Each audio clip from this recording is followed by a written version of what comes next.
అందరికీ నమస్కారం. ఈ వీడియోలో ఫిరోజ్ షా కోటని సందర్శించడానికి వెళ్తున్నాం.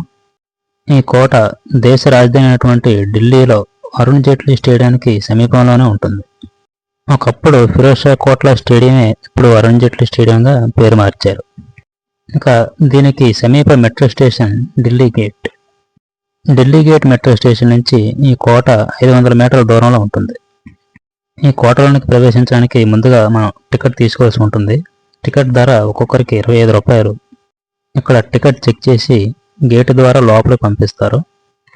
ఒకసారి లోపల ప్రవేశించిన తర్వాత ఇక్కడ మనకు ఎటువైపు చూసినా కూడా దాదాపుగా శిథిలమైనటువంటి కోట గోడలే మనకు కనిపిస్తూ ఉంటాయి. ఫిరోజ్ షా కోట్లా అనేది ఫిరోజ్ షా తుగ్లక్ నిర్మించినటువంటి కోట. దీన్ని 1354లో నిర్మించారు. ఈ కోటలో చాలా భాగం వరకు శిథిలమైపోయినటువంటి గోడలే మనకు కనిపిస్తూ ఉంటాయి. ఇక్కడ మనకి దారి కనిపిస్తుంది కదా అని అక్కడ వరకు వెళ్తే వాళ్ళు విజిల్లో వేసి మనల్ని వెనక్కి రప్పిస్తూ ఉంటారు. అక్కడికి వెళ్ళకూడదు అని అన్నటప్పుడు అక్కడ కొన్ని సైన్ గుర్తులు ఏమైనా పెడితే అటువైపు వెళ్ళడం అనేది మానేస్తారు. అక్కడ ఏవి పెట్టకుండా అక్కడికి వెళ్ళిన తర్వాత విజిల్ వేసి వెళ్ళడం అనేది అక్కడ సెక్యూరిటీ చేస్తున్నటువంటిది.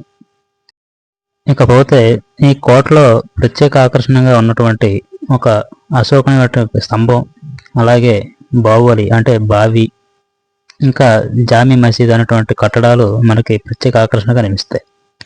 అంతేకాకుండా ఉద్యానవనానికి ఏమాత్రం తీసిపోని విధంగా ఈ కోట అంతా కూడా నిండి ఉంటుంది. క్రీస్తు పూర్వం 3వ శతాబ్దానికి చెందిన పాలిష్ చేసిన ఇసుకరాయి తోప్రా అశోక స్తంభం మౌర్య చక్రవర్తి వదిలిపెట్టినటువంటి అశోకుడు అనేక స్తంభాల్లో ఒకటి. ఈ స్తంభాన్ని హర్యానాలోని యమునానగర్ జిల్లాలో ఫోంగ్ ఘాటీలోని తోప్రా కలాం నుండి ఢిల్లీ సుల్తానేట్కు చెందిన ఫిరోజ్ షా తుగ్లక్ ఆదేశాల మేరకు ఢిల్లీకి తరలించారు మరియు 1356లో ప్రస్తుత స్థానంలో తిరిగి నిర్మించారు. ఢిల్లీ సుల్తాన్ ఫిరోజ్ షా తుగ్లక్ 1354లో ఢిల్లీ సుల్తానేట్ యొక్క కొత్త రాజధానిగా ఫిరోజాబాద్ అనే కోటను స్థాపించాడు మరియు దానిలో ప్రస్తుత ఫిరోజ్ షా కోట్ల స్థలాన్ని చేర్చాడు. ఇక్కడ కోట్ల అంటే కోట అని అర్థం. ఓబ్లసిక్ లేదా లాట్ అని పిలువబడే ఈ స్తంభం ఒక అశోక స్తంభం. ఈ స్తంభం అశోకుని కాలానికి చెందినటువంటిగా గుర్తించారు. స్వాతంత్రానికి పూర్వకాలంలో రాజధానిలో అంటే ఢిల్లీలో ఆడిటోరియంలు లేకపోవడం వల్ల చాలా శాస్త్రీయ సంగీత ప్రదర్శనలు ఇక్కడ మరియు కుతుబ్ కాంప్లెక్స్లో ప్రదర్శించబడ్డాయి. తరువాత అప్పటి ఎన్ఎస్డి అధిపతి ఇబ్రహీం అల్కాజీ ధర్మవీర్ భారతి యొక్క అందయుగ్ యొక్క తన మైలురాయిని యొక్క నిర్మాణాన్ని ఇక్కడ ప్రదర్శించారు. ఆ తర్వాత 1964లో దాని ప్రదర్శనకు ప్రధానమంత్రి జవహర్లాల్ నెహ్రూ కూడా హాజరయ్యారు. ఇక్కడ మీరు చూస్తున్న ఈ కట్టడం బాహుబలి. దీనినే బావి అని కూడా అంటారు. స్టెప్వెల్ అనే అర్థం వచ్చే వృత్తాకార బాహుబలి అశోక స్తంభానికి వాయువ్య దిశలో ఉంటుంది, అంటే దాని పక్కనే ఉంటుంది. ఈ బాహుబలి అంటే ఈ బావి చుట్టూ కూడా ఇనప రాడ్లతో గేటును నిర్మించి లోపలికి ఎటువంటి పర్యాటకులకు కూడా అనుమతి లేకుండా నిరోధించారు. ఇది భూగర్భ అపార్ట్మెంట్ల రూపంలో నిర్మించినటువంటి పెద్ద తోట మరియు దాని తూర్పు వైపు నిర్మించిన పెద్ద భూగర్భ కాలువ మధ్యలో ఉంది. దీని ద్వారా నీరు బావిలోకి వెళ్తుంది. ఇది ఢిల్లీలోని ఏకైక వృత్తాకార బాహుబలి మరియు 4 బాహుబలిలో ఇంకా ఇది అశోక తోప్రా స్తంభం. ప్రస్తుతం ఫిరోజ్ షా కోట్లలో ఉన్న ఈ అశోక స్తంభం జామా మసీద్కి ఉత్తరం వైపున ఉంటుంది, అంటే ఇది కూడా పక్కన ఉంటుంది అనుకోండి. ఈ స్తంభాన్ని మొదట అశోకరాజు క్రీస్తుపూర్వం 273 నుండి 236 మధ్య హర్యానాలో యమునానగర్లో జిల్లాలో ఉన్నటువంటి తోప్రా కలాంలో నిర్మించాడు. ఇక్కడ కూడా బాహుబలి చుట్టూ ఎలాగైతే గేట్లు నిర్మించారో అదేవిధంగా దీని చుట్టూ కూడా గేటు వంటి నిర్మాణాన్ని ఏర్పాటు చేశారు. ఎందుకంటే దాంట్లోకి ఎటువంటి పర్యాటకులు లోపల ప్రవేశించకుండా నిరోధించడానికి. అలాగే జామీ మసీదు. ఈ జామీ మసీదు అత్యంత పురాతనమైన మరియు అతిపెద్ద మసీదు, అలాగే స్మారక చిహ్నాల్లో కూడా ఒకటి. ఈ మసీదు ఇప్పటికీ కూడా మనుగడలోనే ఉంది. వాస్తుపరంగా దీన్ని సున్నపురాతితో కప్పబడిన క్వార్ట్జ్ రాయితీతో భూగర్భ కణాల శ్రేణిపై నిర్మించారు. దీని చుట్టూ క్లోయిస్టర్లు మరియు ప్రార్థనా మందిరం ఉన్న పెద్ద ప్రాంగణం కూడా ఉంది. ఇప్పుడు పూర్తిగా శిథిలావస్థలో ఉన్న ప్రార్థనా మందిరాన్ని ఒకప్పుడు రాయల్ లేడీస్ అంటే రాజకుటుంబీకులు చెందినటువంటి స్త్రీలు ఉపయోగించేవారు. ప్రస్తుతం మసీదు యొక్క నిర్మాణాన్ని మీరు చూస్తే తుగ్లక్ నిర్మాణ శైలికి ఒక ఉదాహరణగా చెప్పవచ్చు. ఈ మసీదులోనికి ప్రవేశించడానికి ముందు ఇక్కడ చెప్పులు విడిచి వెళ్లాల్సి ఉంటుంది.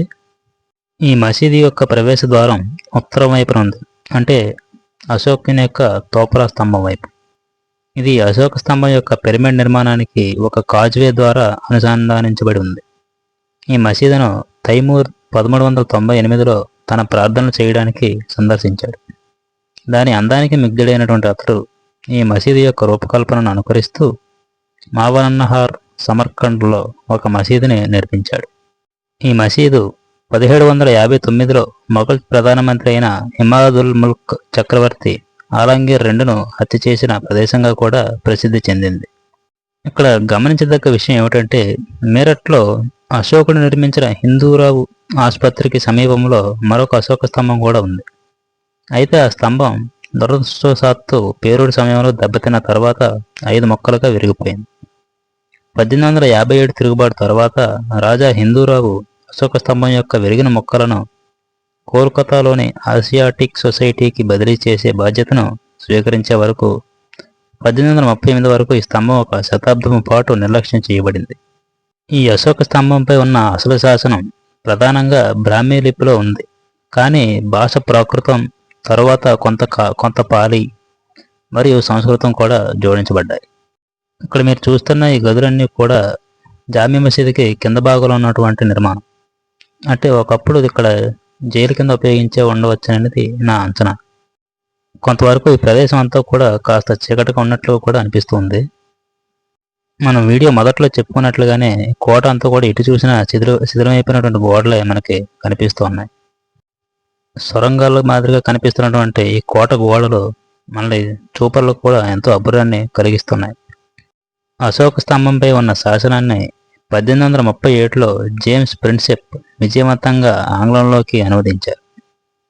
ఇది మరియు ఇతర పురాతన లాట్లను దాని నిర్మాణ పోషణకు ఫిరోజ్ షా తుగ్లక్ మరియు ఢిల్లీ సుల్తానట్ ఖ్యాతిని సంపాదించి పెట్టాయి. ఇంతకు ముందుగానే మనం మేరట్లో అశోక స్తంభం ఒక దురదృష్టవశాత్తు పేలుడు సమయంలో 5 ముక్కలుగా విరిగిపోయిందని చెప్పుకున్నాం. దాన్ని 1 సంవత్సరం కాలంలోనే నిర్మాణం పూర్తి చేసి తిరిగి స్థాపించబడింది. ఆ విధంగా అశోక స్తంభాలు 2 జాగ్రత్తగా కాటన్ సిల్క్తో చుట్టుముట్టబడి సిల్క్తో తయారు చేసిన రెల్లు మంచం మీద ఉంచబడ్డాయి. ఆ తర్వాత వీటిని 42 చక్రాలతో జత చేయబడిన భారీ వాహనంపై రవాణా చేశారు. మరియు ప్రయాణంలో ఎటువంటి నష్టం జరగకుండా ఉండడానికి ఫిరోజ్ షా తుగ్లక్ 200 మంది పురుషులతో వాటి అసలు ప్రదేశాల నుండి ఢిల్లీకి జాగ్రత్తగా తరలించారు. ఢిల్లీకి చేరుకున్న తర్వాత వాటిని భారీ పడవలపై వాటి తుది గమ్యస్థానానికి తరలించారు. ఒకటి ప్రస్తుతం మీరు చూస్తున్నటువంటి ఫిరోజ్ షా కోట్ల లోపల, మరొకటి ఢిల్లీ విశ్వవిద్యాలయం మరియు బాలా హిందూరావు ఆసుపత్రి సమీపంలో శిఖరం పైన ఉంచారు. ఈ అశోక స్తంభం లేదా స్తంభ శాసనాలన్నీ కూడా ఉత్తరప్రదేశ్లోని మీర్జాపూర్ జిల్లాలోని చునార్ నుండి తవ్విన చునార్ ఇసుకరాయితో తయారు చేయబడ్డాయి. వాటిని క్వారీలో చెక్కి దేశంలోని వివిధ ప్రదేశాలకు రవాణా చేశారు. స్తంభాలను కత్తిరించి అలంకరించి వృత్తాకార స్తంభాలుగా చక్కగా పాలిష్ చేసి దేశంలో వివిధ ప్రదేశాలకు రవాణా చేసే ముందు శాసనాలతో చెక్కేవారు.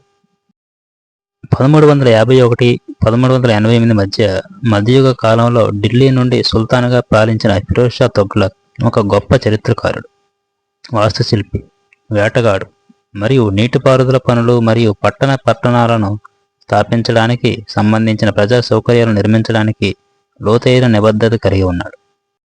ఫిరోజ్ షా తన ప్రచార సమయంలో 2 అద్భుతమైన ఏకశిలలకు ఆకర్షితుడయ్యాడు.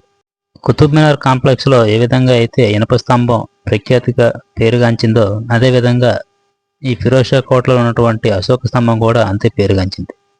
ఈ స్తంభంపై ఉన్నటువంటి శాసనాలు బ్రాహ్మీ లిపిలో ఉన్నట్లు మనం ముందుగానే చెప్పుకున్నాం. ఇది మనకు దగ్గరగా వెళ్తే కనిపిస్తాయి, కానీ అంతవరకు మనల్ని ప్రవేశించడానికి అనుమతించట్లేదు.